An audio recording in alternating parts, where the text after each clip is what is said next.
From hotspots to hidden gems, this is your guide to all things local, the LA Unscripted way from Simonette in Culver City.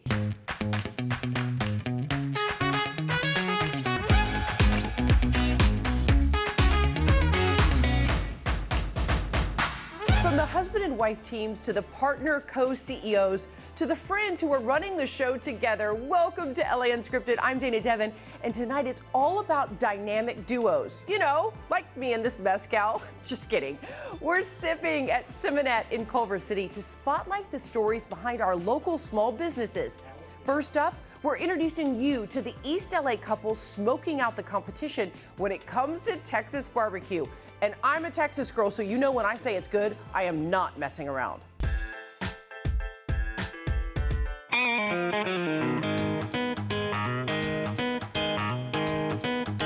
They've only been open a few years, but look at all the clout they already have. LA Times, Food and Wine, Eater, also James Beard nominated, Michelin. I mean, it's amazing. So we're LA natives, high school sweethearts, and I used to do insurance by day. My job took me to Texas. I fell in love with Texas-style barbecue and came home and started tinkering with it. I remember him walking in the house and just the luggage smells smoky and strong, and it was the first thing he unzipped and was like, here, warm it up. I need you to try this. And it was amazing. It got me hooked.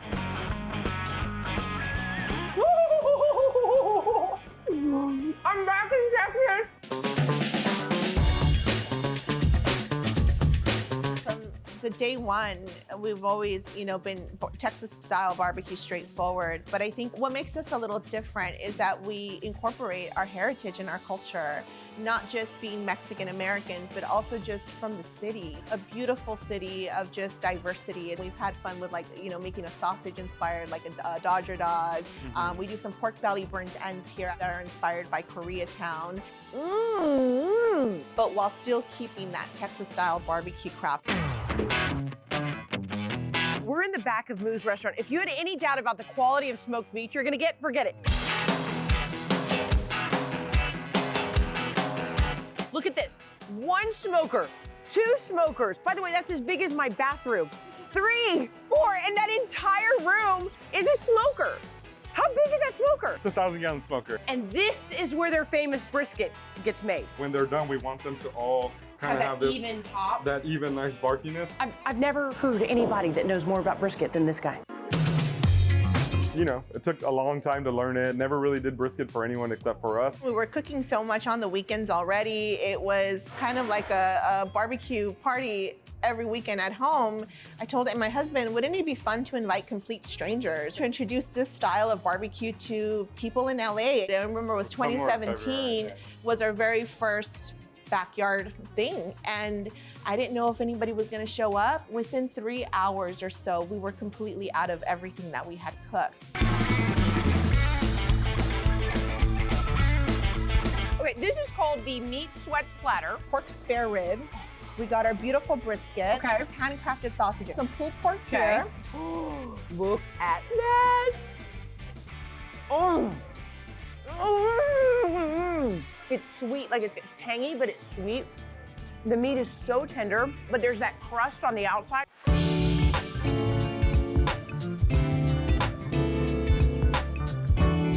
We're just doing what we love to do, and we're getting recognized for it, which is like cherry on top. We're always just amazed at how barbecue and our passion has really just changed our lives for the better. So what'd you think? Oh my God, so what did I think? I'm dying. From now on, I want to be Dana Munoz. Yeah. Dana Moo. Can I be Dana Moo? I want to be Dana Moo. So good, and when I tell you there was a line out the door before they opened at noon, I'm not kidding, and it's even longer on rainy days. All right, since we're talking about pairs, look at this spread here at Simonette, here with food and beverage manager Will Marquardt. Will, okay, talk to me a little bit about Simonette and what inspired Simonette. Yeah, Simonette is an all-day cafe, bar, and restaurant inspired from the neighborhood cafes of France. It really does feel like kind of you're in Europe. So kind of the theme for today is duos. So tell me about the pairings that you have here today. Starting out the meal, our oxtail stuffed piquillo peppers. A little sweet, a little spicy. Since it is a starter, I'd go with a cocktail. And we have our freezer martini here. Ooh, I got a chili in that one. And while I do some intense R&D with this food, research and development, Olivia De Bortoli is hitting the books with two friends who made their small business dream a reality. What I love about this bookstore is that, first of all, it's right on the beach. What bookstores can be right on the beach? What are some books you would recommend for people who are interested in learning more about the beach, and specifically Manhattan Beach? Ooh, this one's super easy. Strolling on the Strand, it's hyper local. It's actually a kid's board book. But what makes it so nice is because it literally highlights Manhattan Beach, and you can see the Strand right here. It's perfect. We love working with local authors, and it's just a lovely book. Books are connectors of people and a great way to share ideas. And it's hard to, Neil Gaiman said, a town isn't a town without a bookstore. And that is something we believe and we try to uphold every day. We actually found the two of you through a viewer. They emailed us. Jan Holtz sent us an email. They said, "Hi, I really enjoy catching your show and thought I would pass along a real gem here in Manhattan Beach, Page's Bookstore, locally owned by Patty and Linda, who I think owned it maybe 15 years ago and has survived all these years. So I thought I would pass along a great story for you to consider for your show someday. Keep up the great work on your show." Ah, well, it's very nice. Thank you, Jan. Page's Bookstore is Patty's brainchild. She is definitely the inspiration and the muse behind everything we do here. And for her whole life, really, she wanted to open a bookstore. And we've been very good, dear friends for over 25 years. And so she's, almost 30 years. I was diagnosed with Parkinson's about 30 years ago. I like Linda said, I always wanted a bookstore. My whole life, that's what I wanted to do. I love books, I love the way they smell, I love the way they feel in my hands. Manhattan Beach is where we both live, and we both raised our children here, so it is very much our community, and this is very much a community bookstore. I think we work really hard to have books in the store that reflect the books that we love and we want to share, as well as what this community is looking for. So lots of surf books, literary fiction is kind of our particular favorite flavor, but we have a little bit of everything. For your story time, is there a book that's like a go-to, or if someone's watching at home, they're like, this is the book you should get for your littles? All right, well, this one right here, Sleepy Sheepy by Lucy Ruth Cummins. She is a known author, a favorite author, and it's the ideal book, really, because you have a lot of rhyming in the book, and you have really fun pictures and just like exclamation points, and it's just really fun. And anything with rhyming I'm all about, because the kids I love to read it, and then they can follow along, and it's just a nice flow.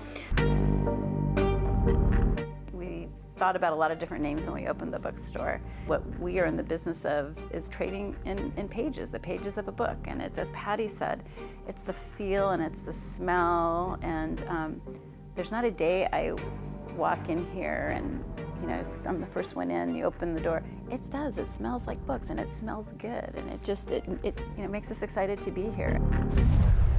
You really can't hold a candle to our unscripted viewers, but we have even more duos who will spark your interest. Meet the partners who are crafting wickedly good scents.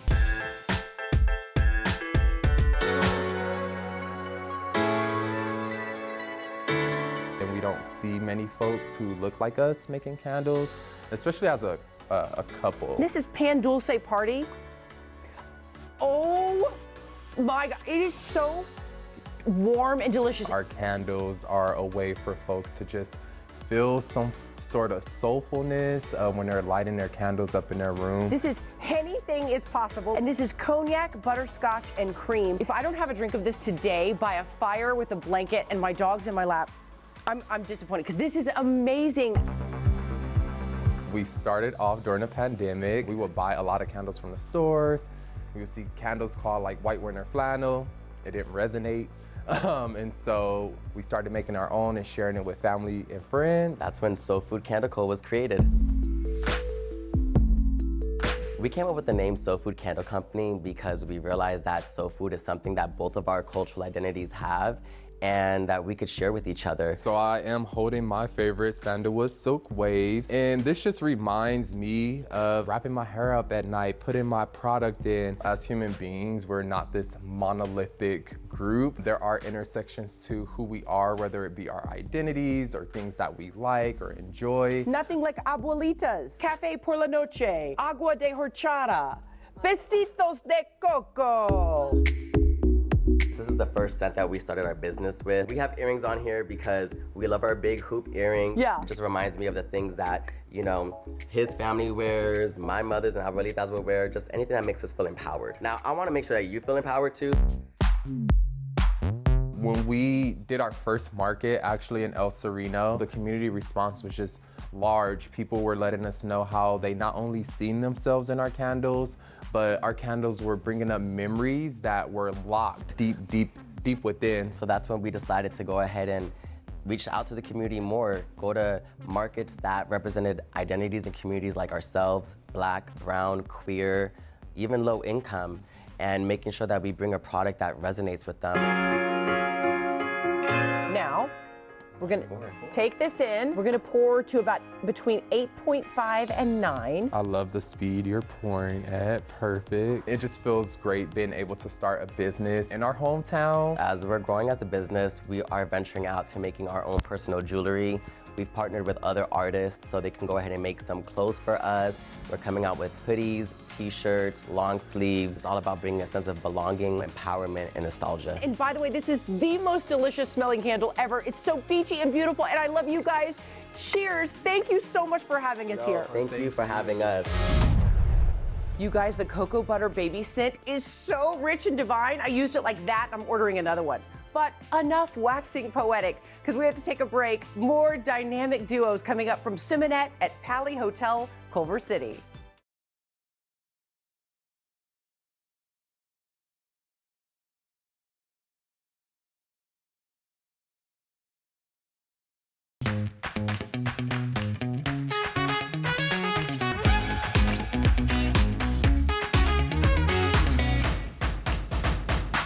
Welcome back to LA Unscripted at Simonette inside Pali Hotel, Culver City, where we're dishing on the dynamic duos behind some local favorites. And this next local gym is based off the French word for cut. Meet the dynamic duo behind Le Coupe.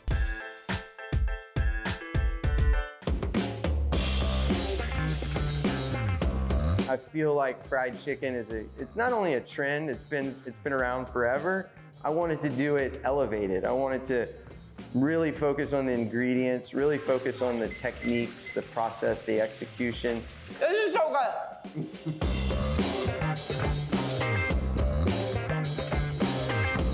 We're in East Hollywood, where I heard they have the best fried chicken in all of California. I'm a Southern girl. I love my fried chicken. Let's go check it out. So we were awarded the #1 fried chicken in California and #2 fried chicken in the United States by Yelp. So it's a huge honor, huge recognition.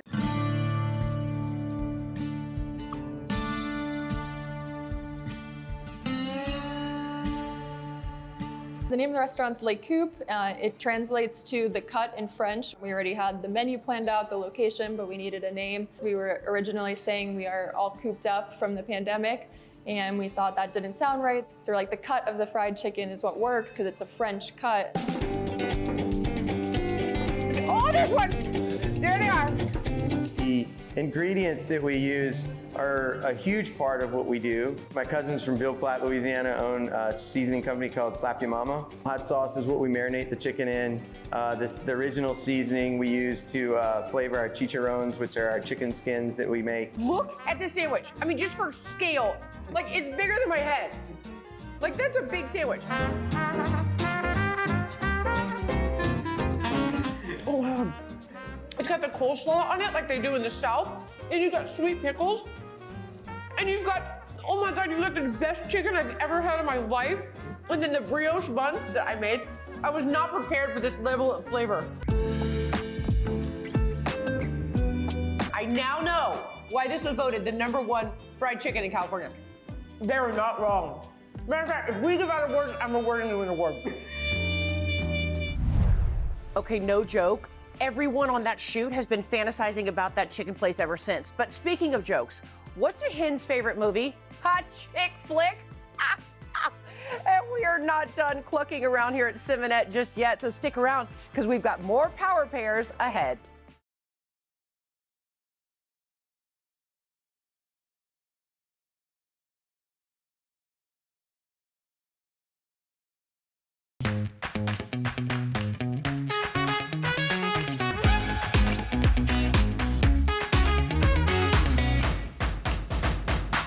Welcome back to LA Unscripted from Simonette in Culver City, where we've been spotlighting the dynamic duos behind some of our favorite neighborhood businesses. And now Jasmine Simpkins catches up with the two buds behind a streetwear brand born and bred in LA.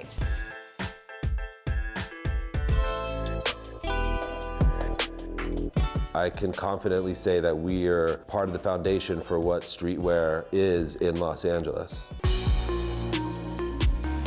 The Hundreds is more or less a lifestyle project. I think it's transcended more than just clothing and men's apparel. It's really become a global brand that's dedicated to this story of our lives, really. It's a reflection of our experiences and our perspective on the world. Bobby and I met in law school. We were in the same section our first year of school. By the end of the school year, we had this idea of starting this project called The Hundreds. The day after we took the bar exam is when we immersed ourselves full time into the brand. It grew every year, and every year we would do something really cool. We released the Paisley design. I think there's a chapter in Bobby's book and talks about how this thing blew up and we made all this money from it, and we used all that money to build our first store. We rented a storefront, which was our first office, over on Rosewood and Fairfax. We followed that up with literally a year later, March of 2008, we opened up our second store in San Francisco in Union Square. Guys, this is where the magic happens. Our OG followers from back in the day, they think it's just Ben and I still sitting in a clubhouse somewhere designing t-shirts, but really the reason why we get anything done around here is because we have just an amazing, amazing staff behind us. And David Rivera is our creative director. Kind of oversee the creative, the marketing, the design, and just making sure the brand is feeling cohesive. This is our team snapback. I believe Bobby was the one who originally designed this. This is kind of based off like nostalgic 90s sportswear headwear, and this still remains our top selling hat. I am extremely lucky to have a partner like Bobby. We talk about it all the time that the biggest reason we're both still here every day and still work on this project is because we like working together. Ben and I are most proudest of not these jackets or the hoodies that we've made, but we're really proud of the careers that we've helped build. We've pushed so many people towards their careers and dreams, and even unwittingly inspired so much youth around LA to be like, I can do that too. Now, from friends in fashion to an art teaching twosome, this was a colorful Dana Dare that definitely sharpened up my skills.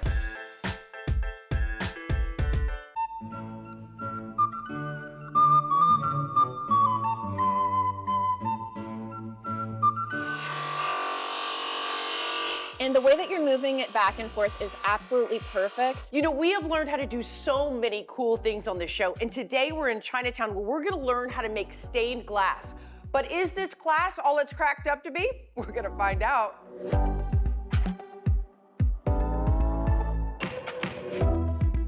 Element Art Center is an interdisciplinary art space that hosts classes and workshops. We also have private studios and memberships available for artists seeking workspace. We've had jewelry makers, woodworkers, painters, stop motion animators. So many of our members and private studio renters will say, oh, I'm working out in my living room, it's so dirty, it's so messy. I need a space for me where I can just unwind.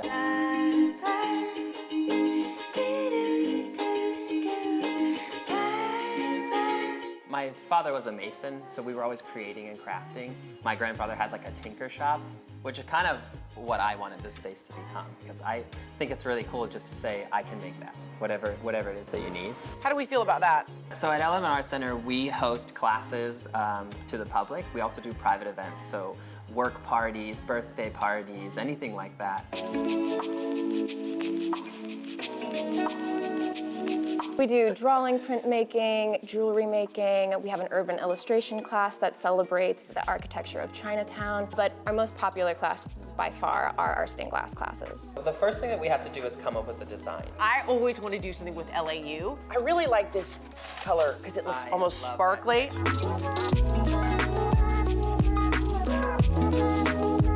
So this is kind of our starting point. It's not perfect, but that explains all the different pieces that we have to cut it into. Our abstract stained glass class is all about kind of diving into the copper foil method. So students get a really comprehensive view of what that means and what each step of the process looks like. The copper foil is very similar to a sticker, and then you place the glass on top of the copper foil and not the other way around so that you can see where it is. The goal is to get it as close to the center as you possibly can so that you have a little bit of foil on either side of the glass. Because the solder does not stick to the surface of the glass, it only sticks to this copper foil. Do you want to try one? Yeah. It's a very tactile experience, which I think we all know that we're lacking and we want more of in this time, you know? Oh, wow. That's cool. It's just more accessible to everybody, and accessibility doesn't make less valuable. It just means that everybody can practice and experience that art form. So it's more about the experience for us and less about the product itself. You can have a fun time with your friends or maybe have a new hobby. So this is the before, and this is the after, and actually I love it so much. We decided to make it into a chain. So thank you, Justin. Thank you, Chloe. And make sure you come to Element Art Center. They are one glass act. I mean, it really is quite magnificent and super subtle. Goes with every outfit. But now you might say our stained glass is half empty because we are out of time. Thank you so much to Simonette for letting us go off script. And remember to let us know where you want to see us next. Email us at launscripted@ktla.com. Good night, everyone. Mwah.